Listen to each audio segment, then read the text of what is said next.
ایک شخص نے سوال پوچھا ہے کہ محترم مفتی صاحب، ہم نے سنا ہے کہ آپ صلی اللہ علیہ وسلم پیدائشی مختون تھے، یعنی جب آپ پیدا ہوئے تو آپ کا ختنہ ہوا تھا، کیا یہ بات درست ہے؟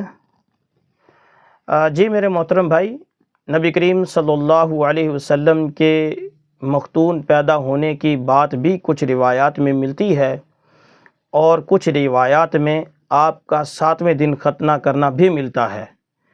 بلکہ محدثین کے ہاں جو روایت ختنہ کرنے والی ہے وہ زیادہ مضبوط ہے، اس روایت کی طرف محدثین کا رجحان زیادہ ہے، اور جو روایت مختون پیدا ہونے کی ہے وہ بعض علماء نے اس کو درست قرار نہیں دیا۔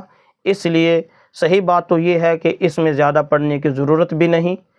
اگر اللہ کے رسول صلی اللہ علیہ وسلم مختون پیدا ہوئے ہیں تو بھی ٹھیک ہے، اور اگر نہیں ہوئے 7ویں دن ختنہ ہوا ہے تو بھی ٹھیک ہے۔ بعض لوگ اس بات کو اس کے ساتھ جوڑتے ہیں کہ آپ صلی اللہ علیہ وسلم کا ختنہ کرنے کا مطلب یہ ہے کہ کسی کے سامنے آپ کا سطر کھلا ہوگا۔ تو میرے محترم بھائی، نمبر ایک تو جو چھوٹا بچہ ہوتا ہے اس کے سطر کی اس طرح کی بات نہیں ہوتی، اس کا سطر چھپانا اس طرح فرض نہیں ہوتا، پہلی بات تو یہ ہے۔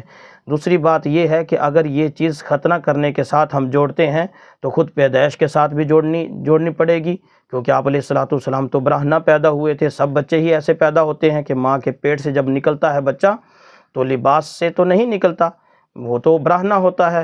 تو پھر آپ اس بارے میں کیا کہیں گے کہ آپ علیہ الصلوۃ والسلام ملبوس پیدا ہوئے تھے، یعنی لباس سے پیدا ہوئے تھے؟